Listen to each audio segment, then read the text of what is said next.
Hello, and welcome to our May episode of Hingham Happenings. I'm your host, Catherine Collins. Let's take a look at what's coming up on this episode. Hingham High School hosted the second annual Pizza Palooza. Beat the Bunny Race was held at Wampatuck State Park. A story slam was well received at the Hingham Public Library. The Hingham School's art show was held at the Town Hall. A group of men from Hingham volunteered their time at the Greater Boston Food Bank. All this and more coming up on Hingham Happenings.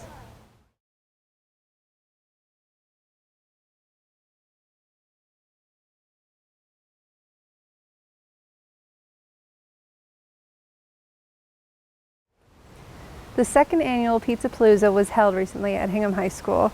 A delicious array of pizza was judged and enjoyed by many residents and students alike. An even more enjoyable fact was that the proceeds all went to benefit the South Shore Special Needs Athletic Partnership.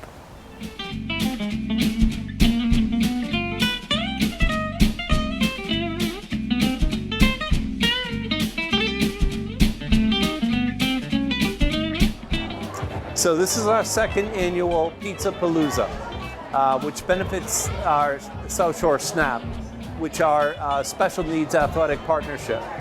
We founded the group 2.5 years ago. We're a 501c3 nonprofit, and together with South Shore Business Bureau, we're able to run this, and it's fantastic. We get 8 different pizza places, number of different other places in town that come together and serve our kids and our parents, and it's a great family night out, which is what SNAP is all about. Well, it's just a great community, family-friendly event. It's a Wednesday night, it's for a couple of hours, the community comes together, it's a big pizza party, that's really all it is. Oh, by the way, with ice cream, with donuts, and with all kinds of other things. A dietitian's nightmare, but it's a wonderful community event. People have a lot of fun. They bring their families, they bring their kids, they eat pizza, they have a good time. Like I said, it's family friendly, no alcohol, just a good community event. Well, interestingly enough, Pizza Paloozas have become very popular throughout the United States. What we wanted to do was not just have some kind of thing that was good for the local businesses, but also was going to benefit a great charity. Pizza Palooza actually started in Braintree. The Braintree Chamber of Commerce had a Pizza Palooza 4 or 5 years ago, and one of the folks from SNAP had attended it and then brought it to our attention and asked if we'd do the same here. So, you know, they saw the idea in Braintree and they brought it over here to Hingham, and it's a wonderful event. We have 8 different pizza vendors that are here today. There's lines of about 12 people on each one sampling all of those, and they'll be judging. So the kids get their own vote. We have the principals from all the schools here in the Hingham school system, as well as one of their favorite coaches, who are the judges. And then the People's Award is also. So 3 plaques are identified for winners of the best pizza. I'm the judge of this contest. This is my second time doing it, so I was delighted to be asked back. So along with the other principals in town, we'll be evaluating all the different pizzas and giving the coveted judge's ribbon to one of those lucky pizzas. We don't want the parents to have to foot the entire bill. So what we do is we try to underwrite everything that is done in SNAP. We pay a significant amount of the individual's participation in the program, so this helps underwrite that. You know what's great is it's a big job, but when there's so many people that are so willing to give of themselves so much, it breaks up the job into smaller bites. So as a result, you're not really doing a great deal individually by soliciting vendors to participate or whatever, because so many hands are taking care of it. Really, a family can have a great evening for a reasonable amount of money with all that money knowing it's going to a great charity. Well, I think the students who work with the special needs students, realize what it's like to be in charge and to have to help somebody. They get an appreciation of the things that they have that they might take for granted. They get an opportunity to develop their own leadership skills, their own mentoring skills, and as they work with the younger students. What happens is if we start from organizing off of last year, so we identified who participated, find out if they'd like to participate again. If there are others that one went out of business, one said they didn't want to continue. So we have to find replacements to make sure you have to have enough selections for people to say this has been of great value. So the first thing you have to worry about is making sure you find those vendors. We then find out, does anyone have a connection with one of those places? So they recognize you're a patron all the time. So each of us identify places that they frequent, where they live around in town, for instance. And then further than that, many people donate because we have to have coverage. So we have police officers that are here. Half of them we have to pay for their being here, and half of them come as volunteers, which is really a neat thing.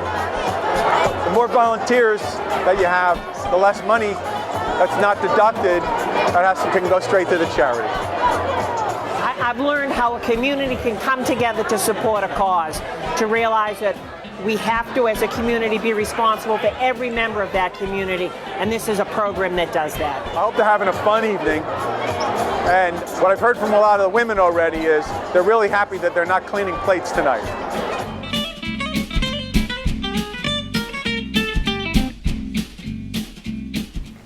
Many folks from the surrounding community hopped on down to Wampatuck State Park to try and beat the bunny in this fun 5K. The event was very successful in raising money for the Hingham Congregational Church, Christian Education Program, and Hingham Food Pantry.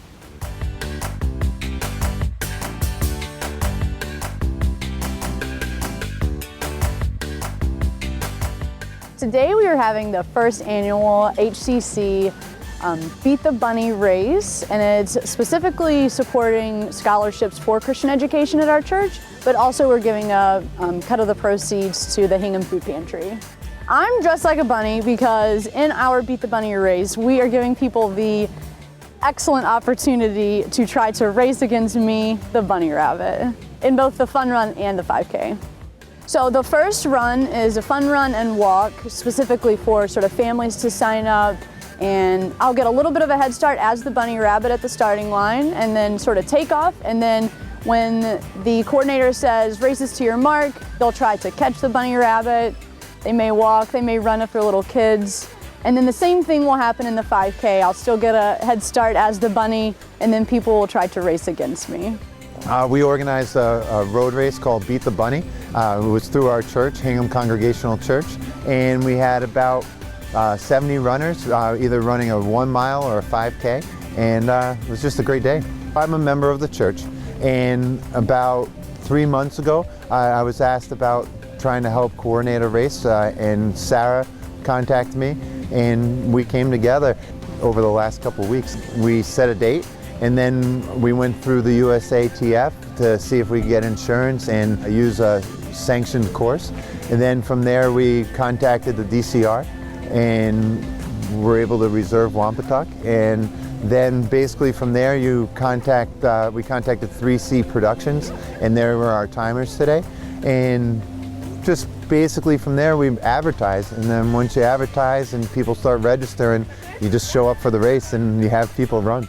I wanted to do it because my church set it up, and well, I wanted to see what it was because I've never run a 5K before. I like being outside, and this is a great place to be. The money is donated to charities, and the church needs the money also. My mom and I decided to go for a run, so we've started running more recently, so we decided this would be a good place to go. I started doing track in the winter for a sport, so I started running more because of that. And so after track, to prepare for lacrosse, I started doing more long distance running. It was really my mom's choice. She picked it, so she asked me if I wanted to join her, and I said yeah. Really, I just want to know how fast I can do a 5K and see how I do. I understand it's for charity and Beat the Bunny. We don't know about the Beat the Bunny part because we've never done it before. I think it's relatively new, but we're hoping there's a bunny around we can chase. I looked online. My daughter has just started running a little more, and due to a back injury 8 years ago, I've been trying to run for the last 8 years since I was about 6. So I was very psyched to start doing races with her last year. So this is the one we found. It was just at the perfect time before Easter so we could eat lots of chocolate. It is very different. It's certainly rocky, but the paths that we're on are much smoother. And I've been trying to run 2 and 3 times a week. Every 2 days I can run, and it doesn't hurt my back. So I'm really looking forward to trying again a little bit longer race. I used to do triathlon, so I did all sorts of different differences, but that was pre-injury. So I'll just build up to whatever I can. I'm very happy to be able to run again. Nancy Drew in 3rd place. In 2nd place, Lisa Billing. And our 1st place female is Janet Peterson. Our male finishers, in 3rd place, we have Doug Wendell. In 2nd place, we have John Tuzik. In 1st place overall, we have Luke Anderson. We want to do one next year. We anticipate that, this will be a little bit of media we can get out. If they want to do it next year, they should go to hccucc.com. This year the registration was up by the middle of February. Hopefully, because we have more experience, it will be up by Christmas. I think it will affect the community a lot. I can specifically say that we've had things within the past couple months where people have said, oh, maybe I can't do that at the church because I can't afford it. And we've said, hey, you know what? We can try to make it work because we're going to have scholarships for people to do things. The goal was get people out and just have some fun, exercise, and and just enjoy each other's company. Whenever you can get people together in a positive way, exercising, doing their best, and then just supporting other people, and every community should have that. What made me get involved with the Beat the Bunny race was really it had to do with fun, but also to provide scholarships for people and make sure that there was nothing at our church that someone couldn't participate in because of finances.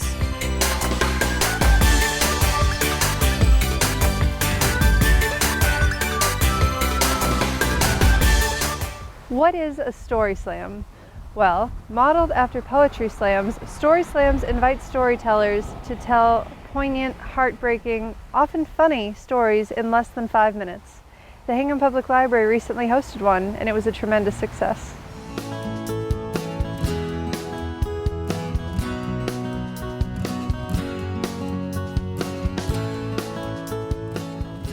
Welcome to the South Shore Story Slam. We're bringing the South Shore Story Slams and trying to build it up around here, and so far so good. I did my first story slam, storytelling, for the first time on a stage in front of a microphone. It went really well. Not as intimidating as I would have, imagined coming in. How can you skydive from a plane, give birth to quadruplets, and be struck by lightning, all from the safety of your chair? Stories have that ability to move you to tears or to crack you up and have a hilarious time in the afternoon. I mean, everybody wants to talk about themselves, talk about things that happen to them. Everybody's got an interesting slant on life. I work at the Hingham Library part-time, and so we got an email from Andrea reaching out to see if anyone wanted to do, host the program. And I am a huge Moth fan, so I was like, we definitely want to try this. Storytelling has a way of drawing a community together. When you know another person's story, you feel that people here today. When they came, I did the mini workshop. Nobody was talking to each other, but after the mini workshop, people lingered for a long time, and they made new friends here because once you hear someone's story, you feel like you know a little part of their life. Well, I have to admit, I was super nervous. I think because, like I said, I would be so scared to do it that I thought, well, no one's going to talk, so it's going to be really weird. We're going to get here, the three great storytellers will tell their stories, and then it'll be crickets. So I panicked, but watching everything come together, it was so great. People were so brave to come up, and I think it turned out great. It's just telling a story, telling your life. There's nothing to memorize. I mean, like she said, there's nothing to memorize. It's happened to you. Should be, it's cool.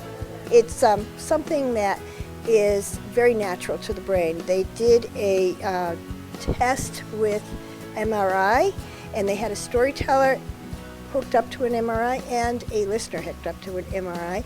And when the storyteller told the story, the listener's brain lit up in exactly the same spaces, which means you are not only listening to a story, you are actually on some level experiencing the story. My sister is an old storytelling veteran, and I'm going through a divorce right now, and I'm just sort of taking baby steps to get out there and find my own voice now, and this was part of that process. Better be good, yeah. Geez, I guess I would tell them to listen to The Moth, listen to This American Life, and get an idea for kind of what it's about.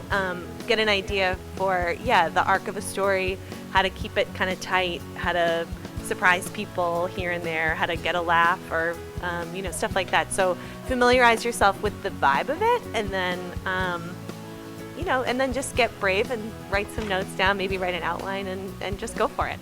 I give a workshop on how to tell a 5-minute kick-butt story. I give them once every other month. I have one coming up on March 28th at Doyle's Cafe in Jamaica Plain. mass-story.com is a website that I use to advertise all the story events in Massachusetts that I can get a hold of. You can reach me at tell, T-E-L-L, at AOL.com. Well, I think for me personally, when I hear people's stories, it takes me out of my little bubble of my own life. So I think it's important for people to look outside of themselves. It's important for people to stop what they're doing in their own world and think about other people's experiences. When you start to understand that the person next to you is a human with this entire life and a rich life, everyone has a rich life and everyone has interesting things that have happened to them. So I think that it brings you together in the sense that everyone has an amazing life in a way. And I think that that's really good for people. I think we tend to think of us and them. I think we can tend to be polarizing, and I think events like this really actually just bring people together. I know it's kind of cheesy, but it's true. I mean, you saw it today. Everyone was laughing together and talking, and so I think it just brings people together. The Town Hall hosted the Hingham Schools Art Show, where many residents came out to see the great and accomplished works many of the students had created this past year.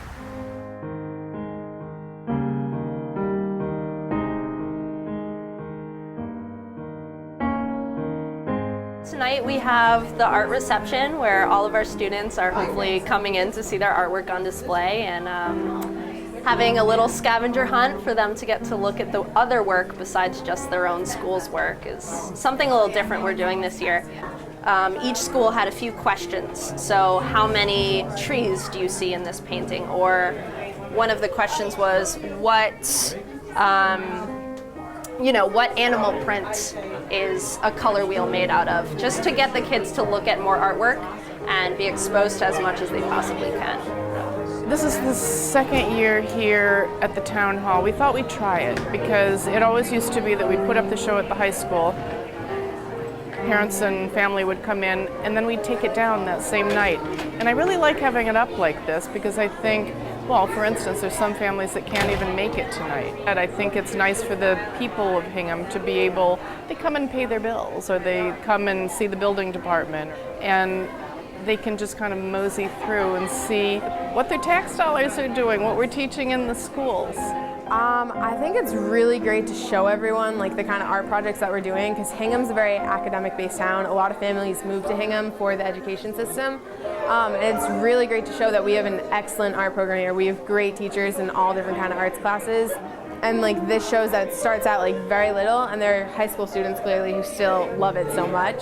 This project, I was trying to show them a technique of how to make the cakes look a little more rounded by using ellipses, by blending the color with tints and shades. There's some silhouettes across the way, and that's a great project. It has a high success rate. A lot of the kids really do a great job on it. There's some cut paper around the room that those always come out great also.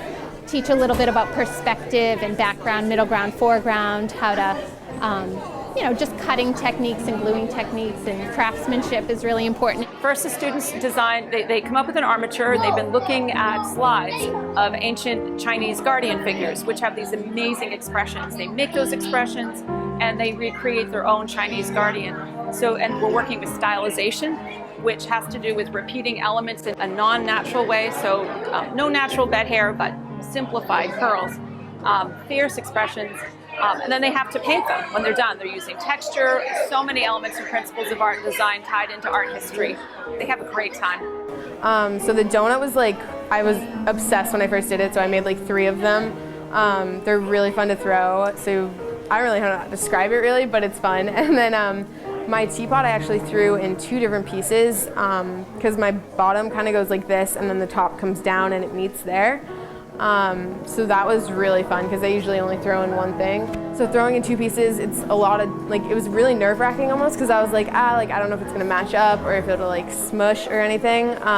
But it came out so great and I'm so happy with it. I think I take more abstract pieces, so a lot of my pieces are very close up. Like these ones shown are like the only portraits that I take.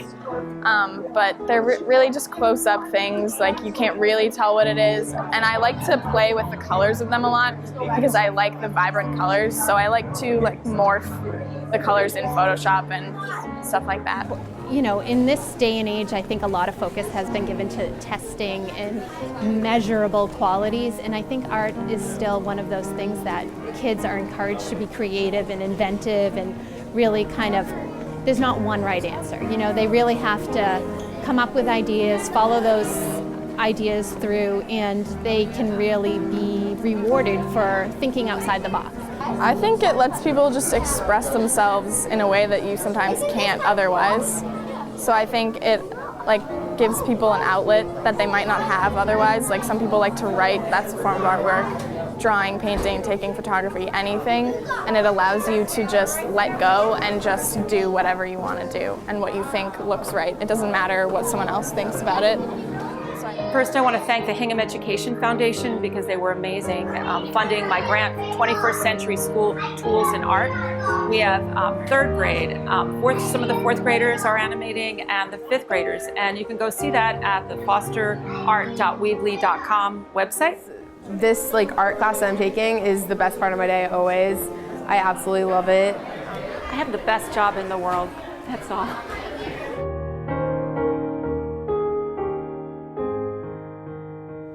A number of local Hingham men got together to volunteer at the Greater Boston Food Bank, which is working to end food insecurity in many of Boston and the surrounding areas' neighborhoods. Hingham actually has a food pantry, the Interfaith Food Pantry, that benefits from some of the donated groceries that come through here. Volunteers were trained in food safety and then inspected, packed, and sorted various donated groceries.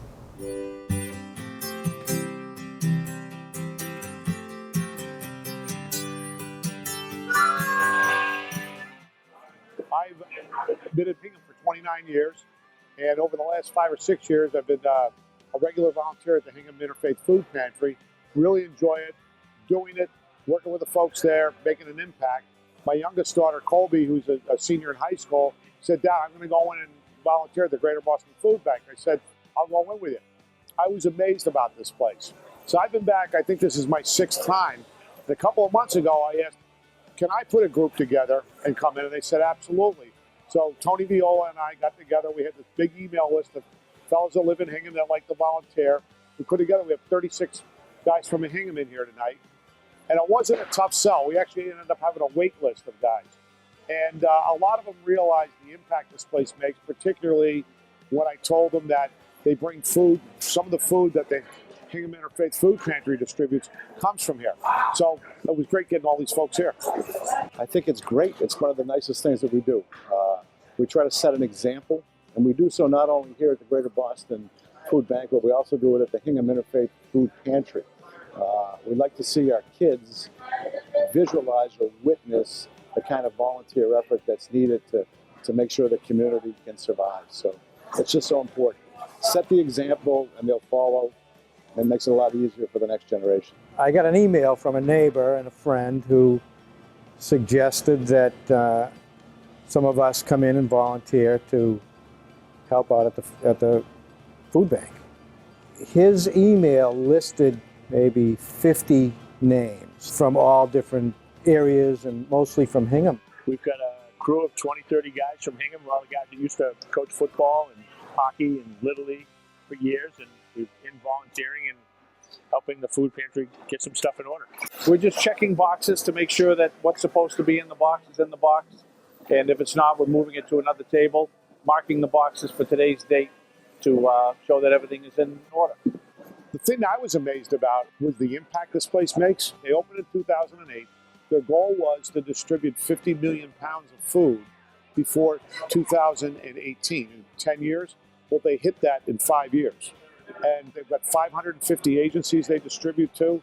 It's great when people donate canned foods or boxes of pasta, but they said you give $1 to the Greater Boston Food Bank, they can buy 3 to 4 times the amount that you could if you went to the supermarket and spent $1 and bought it and donated it. But the thing that really hit home, 1 out of 9 adults in Massachusetts aren't sure where they're going to get their next meal.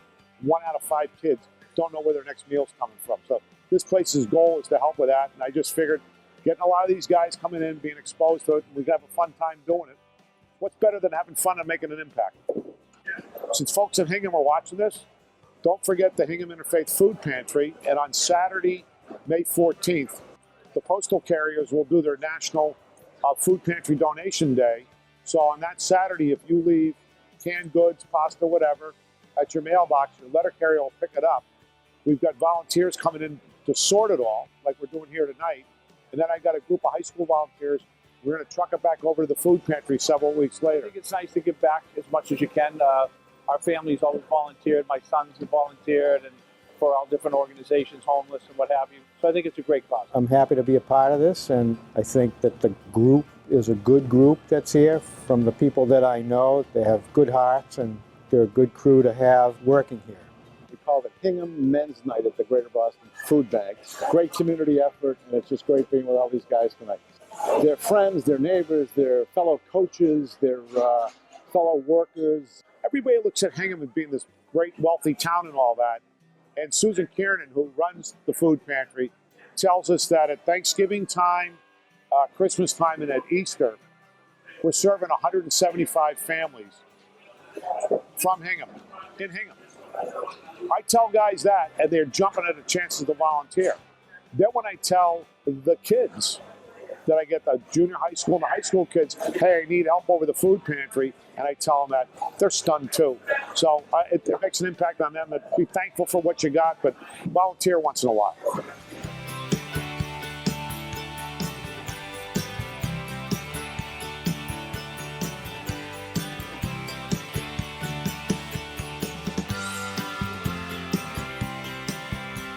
That's all for this month. Be sure to tune in next time for another exciting episode of Hingham Happenings. If you have any ideas for future episodes, please email us at hinghamhappenings@hinghammedia.org. Thanks so much for watching.